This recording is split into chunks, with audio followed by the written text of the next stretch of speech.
Hello बच्चों, आज हम बीए सेकेंड ईयर में ब्रिटिश संविधान की विशेषता का आगे का भाग पढ़ेंगे।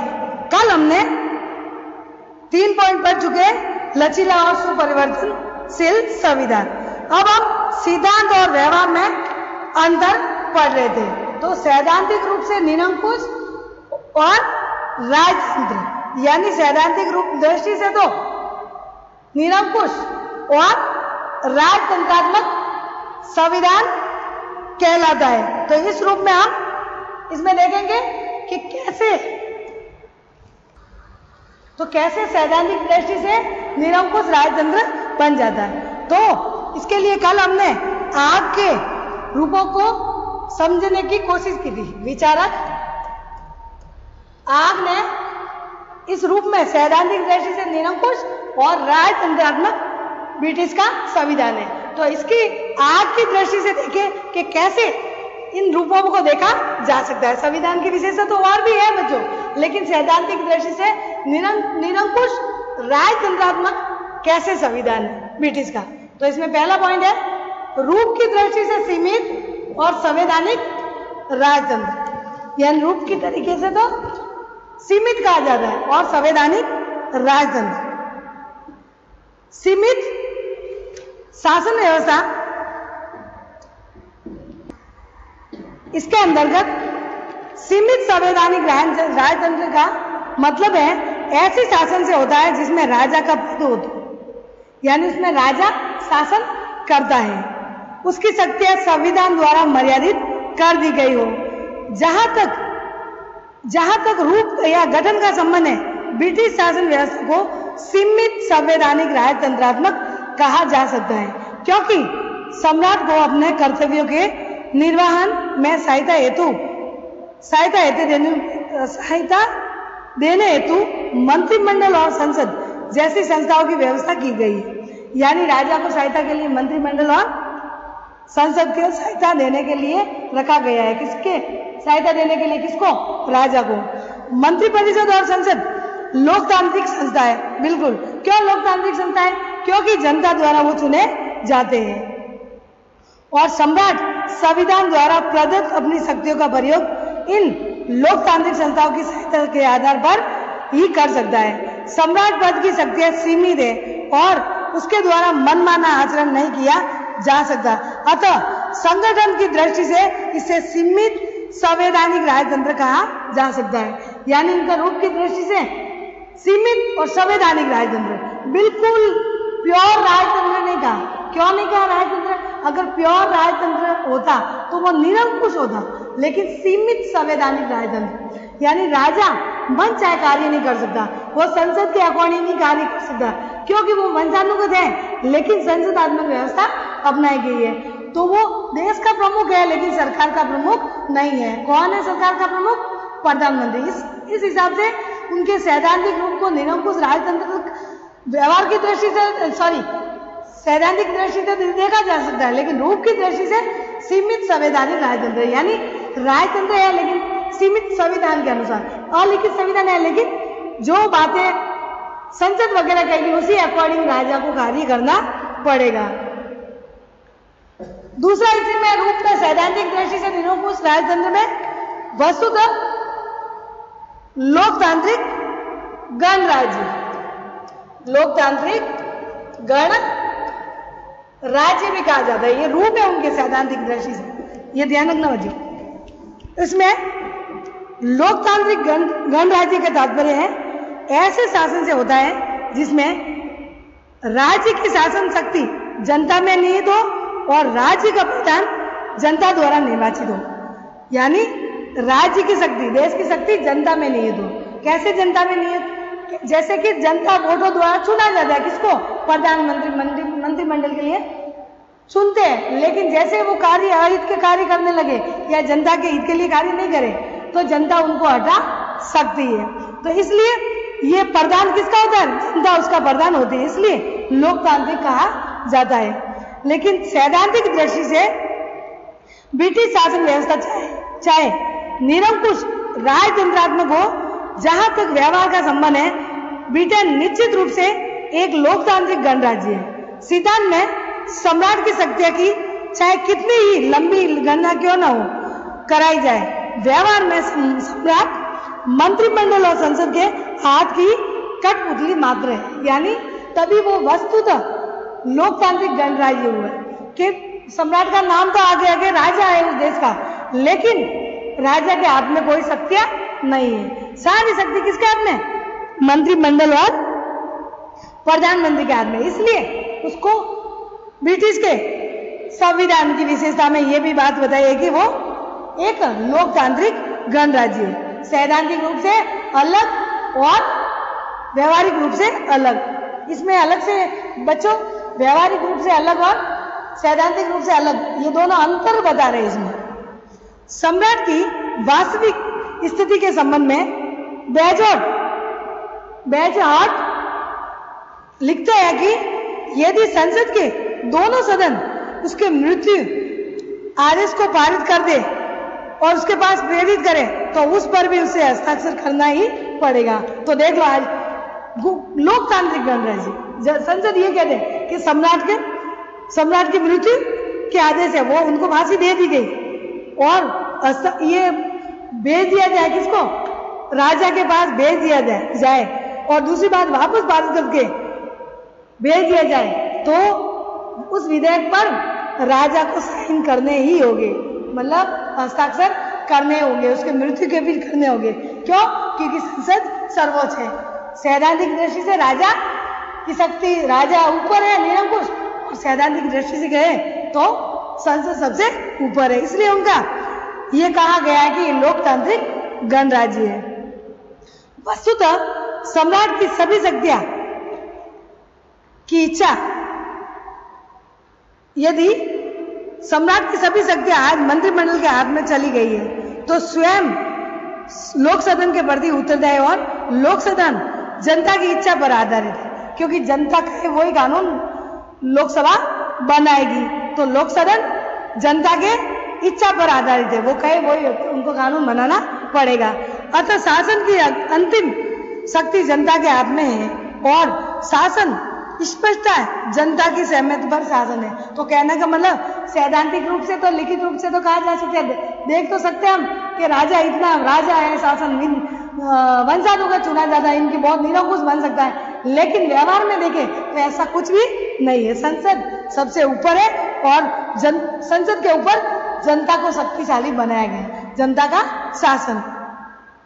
इसके अतिरिक्त एक अन्य तथ्य यह है कि यदि भी सम्राट उत्तराधिकार के आधार पर अपना पद प्राप्त करते हैं, लेकिन उसकी स्थिति और कार्य किसी भी रूप में जनता द्वारा निर्वाचित प्रतिनिधि से भिन्न नहीं है। ब्रिटिश जनता के सभी वर्गों में सम्राट को अत्यधिक लोकप्रियता प्राप्त है और आज सम्राट ब्रिटेन का वैसा ही जन नेता है जैसा कि किसी भी अन्य देश में कोई दूसरा व्यक्ति हो सकता है। इस स्थिति में टिप्पणी करते हुए लास्की लिख रहे थे, राजतंत्र ने अपने आप को जनता के हाथों में बेच दिया है। यानी इतना उनका मान सम्मान है तो राजा भी बिक गया किसके? जनता के हाथ में, कि उनको सिर्फ सम्मान चाहिए, शक्तियां नहीं चाहिए। और आज ने ये सब इंग्लैंड की स्थिति तथा राजमुकुट गणतंत्र में की गई। इस प्रकार से सैद्धांतिक दृष्टि से और व्यवहारिक दृष्टि से अंतर कहा जा सकता है। अब आगे है ब्रिटिश के संविधान की प्रमुख विशेषता में संसदात्मक प्रजातंत्र। वो बच्चों उनके पॉइंट के रूप थे अलग अलग, कैसे? सैद्धांतिक रूप से और व्यवहारिक रूप से। अब है पांचवा पॉइंट, संसदात्मक प्रजातंत्र यानी संसदात्मक लोकतंत्र। ब्रिटिश संविधान के प्रमुख विशेषता में पांचवी विशेषता, ब्रिटिश में संसदीय प्रजातंत्र को अपनाया गया है और ब्रिटिश शासन संसदात्मक व्यवस्था का आदर्श प्रतीक है। संसदात्मक शासन के तीनों लक्षण दोहरी कार्यपालिका, व्यवस्थापिका और कार्यपालिका से घनिष्ठ संबंध, कार्यपालिका के कार्यकालिका अनिश्चितता ब्रिटिश शासन के अंतर्गत पूर्ण अंशों में विद्यमान है। यानी व्यवस्थापिका के जो अंग है लोकसभा कभी भी भंग हो सकती है, और दोहरी कार्यपालिका एक स्थायी और एक अस्थायी। स्थायी में आते हैं गवर्नमेंट सर्वेंट और अस्थायी में जो नेता लोग। ब्रिटिश सम्राट कार्यपालिका का नाम मात्र का प्रधान है। मैंने कहा ना कि राष्ट्रपति दोनों भूमिका निभाती है। सम्राट, ब्रिटिश का सम्राट हमारा राष्ट्रपति। सम्राट दोहरी भूमिका क्यों? क्योंकि व्यवस्थापिका में कानून बनाए तो भी साइन हो गए उनके, और कार्यपालिका में लागू हो गए तो भी उनके हस्ताक्षर हो गए, इसलिए दोहरी भूमिका निभाता है। तो ब्रिटिश सम्राट कार्यपालिका का नाम मात्र का प्रधान है और प्रधानमंत्री तथा कैबिनेट कार्यपालिका की वास्तविक प्रधान है, क्योंकि ये नाम मात्र है, उनके नाम से कार्य हो रहे हैं, लेकिन वास्तविक प्रधानमंत्री और मंत्रिमंडल है। इंग्लैंड में कार्यपालिका और व्यवस्थापिका में बड़ा घनिष्ठ संबंध है। कार्यपालिका व्यवस्थापिका में से ही ली जाती है, बिल्कुल, क्योंकि लोकसभा का बहुमत दल का नेता प्रधानमंत्री होता है और वो कार्यपालिका का भी मुखिया या मुख्य मंत्रिमंडल और मुख्य वास्तविक प्रधानमंत्री होता है, तो दोनों में से लिया जाता है। कार्यपालिका के सदस्य कानून निर्माण कार्य में भी संसद का नेतृत्व करते हैं। इस प्रकार व्यवस्थापिका अर्थात संसद कानून निर्माण कार्य के साथ साथ प्रशासन पर भी नियंत्रण भी रखती है। इसके अतिरिक्त राजनीतिक कार्यपालिका अर्थात कैबिनेट का कार्यकाल लोकसभा के विश्वास पर निर्भर होती है। यानी जब विश्वास है जब तक लोकसभा का, तब तक मंत्रिमंडल बने रहेंगे। प्रधानमंत्री ने जैसे ही त्यागपत्र दे दिया, प्रधानमंत्री ने त्यागपत्र दे दिया तो क्या होगा? मंत्रिमंडल को भी त्यागपत्र देना पड़ेगा, और मंत्रिमंडल ने त्यागपत्र दे दिया तो प्रधानमंत्री को भी देना पड़ेगा। तो लोक सदन और कार्यपालिका, प्रधानमंत्री और मंत्रिमंडल विश्वास पर निर्भर होती है। छठा पॉइंट है संसद की सर्वोच्चता या प्रभु सत्ता। ये संविधान की विशेषता है बच्चों, ब्रिटिश के संविधान की प्रमुख विशेषता या लक्षण। तो संसद की सर्वोच्चता और प्रभु सत्ता। ब्रिटिश संविधान की एक अन्य विशेषता संसद की प्रभु सत्ता या सर्वोच्चता का सिद्धांत है।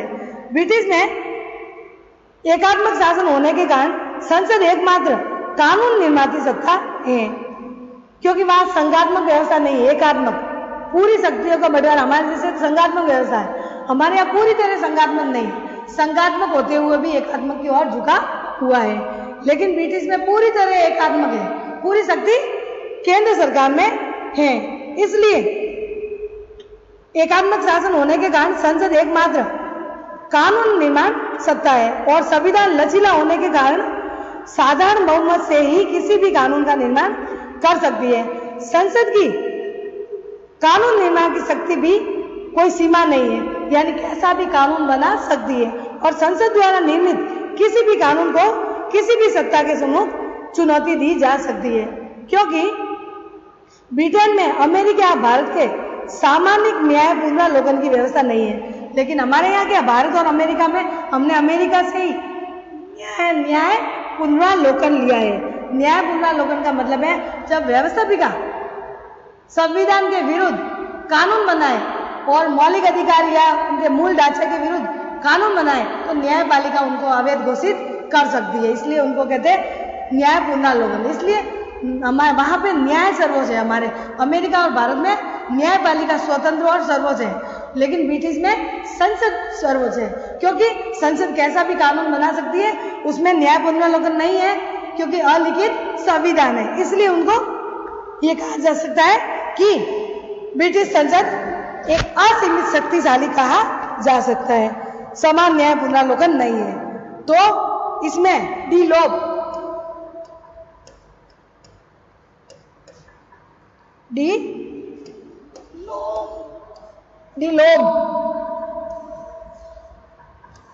ने कहा है कि संसद यानी ब्रिटिश की संसद ने क्या कहा, ये डी लोब ने ब्रिटिश की संसद के बारे में क्या कहा कि ब्रिटिश की संसद स्त्री को पुरुष और पुरुष को स्त्री बनाने के अतिरिक्त अन्य सब कुछ कार्य कर सकती है। इसी तरीके से डाइसी ने भी कहा है कि संसद की प्रभु सत्ता का विस्तार के साथ उल्लेख किया गया है, यानी प्रभु सत्ता, संसद कोई भी कार्य बना सकती, कोई भी उनको रोक नहीं सकता। हमारे यहाँ कौन कर सकता है? दूसरा कार्य कर सकता है। इसके अलावा तो 7वां पॉइंट है बच्चों एकात्मक शासन व्यवस्था, यानी ब्रिटिश संविधान की प्रमुख विशेषता में 7वां पॉइंट है एकात्मक शासन। एकात्मक शासन यानी पूरी शक्ति किसके पास? केंद्र सरकार के पास पूरी शक्ति होती है, राज्यों में शक्तियां नहीं दी जाती। जैसे भारत और अमेरिका में संघात्मक शासन व्यवस्था, शक्तियों का बंटवारा, लेकिन ब्रिटिश में ऐसा कुछ नहीं है, पूरी शक्ति केंद्र सरकार के हाथ में। तो एकात्मक शासन की विशेषता में पढ़ेंगे। क्षेत्र की दृष्टि से ब्रिटेन एक सुसंगठित इकाई है और संभवतः इसी कारण ब्रिटेन में एकात्मक शासन को अपनाया गया है। संविधान के द्वारा शासन की समस्त शक्ति केंद्रीय सरकार में निहित कर दी गई है और यह केंद्रीय सरकार की संपूर्ण देश के शासन का संचालन करती है, यानी पूरे देश का शासन का संचालन एकात्मक शासन ब्रिटिश की सरकार करती है। यद्यपि प्रशासनिक सुविधा की दृष्टि से केंद्रीय सरकार के द्वारा स्थानीय प्रशासनिक या इकाइयों की स्थापना की गई है और इन स्थानीय इकाइयों को पर्याप्त शक्तियां भी प्राप्त है, लेकिन शासन व्यवस्था एकात्मक होने के कारण इन स्थानीय प्रशासनिक इकाइयों का अपना अस्तित्व और शक्तियां संविधान से नहीं वरन केंद्र सरकार से प्राप्त है और स्वाभाविक रूप से उसका अस्तित्व और शक्तियां केंद्र सरकार की इच्छा पर निर्भर करती है। देखो अब ये अलग बात आ गई ब्रिटिश के संविधान के हटके कुछ अलग विशेषता कि एकात्मक शासन हमारे यहाँ एकात्मक और झुका हुआ, जैसे संघात्मक व्यवस्था, शक्तियों का बंटवारा, समसूची, राज्य सूची और समवर्ती सूची। समसूची में केंद्र सरकार बनाएगी, कानून बनाएगी, राज्य सूची में राज्य सरकार और मिश्रित या फिर समवर्ती सूची में केंद्र सरकार और राज्य सरकार दोनों बनाएगी, लेकिन कोई विवाद हो जाए तो संघ सरकार ही बनाएगी, लेकिन उसमें अलग है बिल्कुल ही, क्योंकि इकाइयों यानी राज्यों को ब्रिटिश में कोई भी नहीं दे रखा है। हमारे भारत में देखो संघात्मक होते हुए भी एकात्मक की ओर झुका है, जैसे कि कुछ उदाहरण, जैसे एकरी नागरिकता, दोहरी नागरिकता नहीं है। एकात्मक शासन में एकरी नागरिकता कही जा सकती है, लेकिन अमेरिका में दोहरी नागरिकता है, केंद्र की अलग और राज्य की अलग। लेकिन भारत में विविधता वाला देश, जाति धर्म अलग अलग होने के कारण हमने एकात्मक शासन नहीं अपनाया, संघात्मक होते हुए भी एकात्मक की ओर झुका हुआ, इसलिए दोहरी नागरिकता नहीं अपनाई, हमने एकरी नागरिकता अपनाई। दूसरी हम बताते हैं कि हमारे संकट काल में पूरी शक्ति राष्ट्रपति के हाथ में आ जाती है। तो दूसरी विशेषता यह है कि हमारे भारतीय संविधान में संघात्मक होते हुए भी एकात्मक की ओर झुका हुआ, और संघात्मक में गए तो शक्तियों का बंटवारा, और एकात्मक गए तो राष्ट्रपति द्वारा राज्यपाल का या राज्यपाल की नियुक्ति, ये सब बातें आ जाती है। लेकिन ब्रिटिश में ऐसा नहीं है, वहां एकात्मक शासन व्यवस्था है और इकाइयों को या राज्यों को कोई नहीं दिया गई शक्ति, जो केंद्र सरकार उनको शक्ति देगी वही उन पर ही निर्भर है, उसी शक्तियों को वो यूज करेगी। इस प्रकार से एकात्मक शासन को बताया गया है। अब है 8वां है ब्रिटिश संविधान के प्रमुख विशेषता में 8वां है विधि का शासन, यानी कानून का शासन। ब्रिटिश संविधान की एक विशेषता जिस पर अंग्रेज बहुत ही अधिक गर्व करते हैं, उसका कहते हैं विधि का शासन, यानी कानून का शासन। सबसे ऊपर कानून ही है, कानून के ऊपर कुछ भी नहीं है। विधि के शासन का आशय है इंग्लैंड के शासन का संचालन किसी विशेष व्यक्तियों की इच्छा द्वारा नहीं वरन विधि के द्वारा ही की जाती है। हमारे यहाँ सर्वोच्च कौन है? सबसे ऊपर हमारे यहाँ संविधान है। संविधान के अकॉर्डिंग ही कानून बनाया जा सकता है। संविधान के विरुद्ध बनाया तो न्यायपालिका द्वारा अवैध घोषित न्यायपालिका कर सकती है, लेकिन वहां पे एक अलग ही संविधान की विशेषता दिखाई देती है। विधि का शासन एक अन्य तात्पर्य भी है कि ब्रिटेन में सभी व्यक्ति चाहे उसका पद और स्थिति कुछ भी क्यों ना हो, एक ही प्रकार की विधि यानी कानून और एक ही प्रकार के न्यायालयों के अधीन है, यानी एक ही, क्योंकि वहां हमारे यहाँ हाई कोर्ट है, राज्यों में सुप्रीम कोर्ट केंद्र में है, लेकिन वहां पे केंद्र में ही है, न्यायाधीश वगैरह पूरा एक ही न्यायपालिका है, तो न्यायालय के अधीन ही है। इस संबंध में ब्रिटिश व्यवस्था फ्रांस की व्यवस्था के निदान विपरीत है। फ्रांस में प्रशासनिक कानून अलग है और संवैधानिक कानून अलग है, लेकिन ऐसा उसमें कुछ भी नहीं, सारे कानून एक ही केंद्र सरकार पर ही निर्भर है। जहां सरकारी कर्मचारियों और न्यायालयों की विशेष स्थिति को स्वीकार करते हुए उसके लिए प्रशासनिक और विधि और न्यायालय की व्यवस्था की गई। इसमें डाइसी ने कहा है ब्रिटिश के संविधान के बारे में, विधि के शासन के बारे में, कि विधि के शासन को लक्ष्य करते ही कहा गया है कि विधि के शासन के अनुसार प्रत्येक सरकारी कर्मचारी प्रधानमंत्री से लेकर एक अन्य सामान्य सिपाही और एक संग्रह करने वाले अधिकारी तक अपने अवैध कार्यों के लिए देश के कानून के प्रति उसी प्रकार से उत्तरदायी है जैसे कि अन्य नागरिक। यानी आम जनता भी उसी के कानून के उसी प्रति क्या है, उत्तरदायी थे, और बड़ा से बड़ा अफसर है वो भी इसके प्रति उत्तरदायी थे। लेकिन फ्रांस में ऐसा नहीं है। फ्रांस में संवैधानिक कानून अलग है और प्रशासनिक कानून अलग है। संवैधानिक में बड़े बड़े अफसरों का निपटारा होता है और जो सामान्य कानून में जो छोटे आम इंसानों का फैसला होता है। तो इस तरीके से देखा जाता है बच्चों कि ब्रिटिश की संविधान की विशेषता बताई गई है। कल हम पढ़ेंगे 9वां पॉइंट, अधिकार पत्र का अभाव और नागरिक स्वतंत्रता का अधिकार दिया गया है। फिर है मिश्रित शासन व्यवस्था, द्विदलीय पद्धति, सीमित, ये 13 पॉइंट है। आज हमने 8 पढ़े हैं, कल हम आगे के पॉइंट पढ़ेंगे। ठीक है बच्चों, बाय।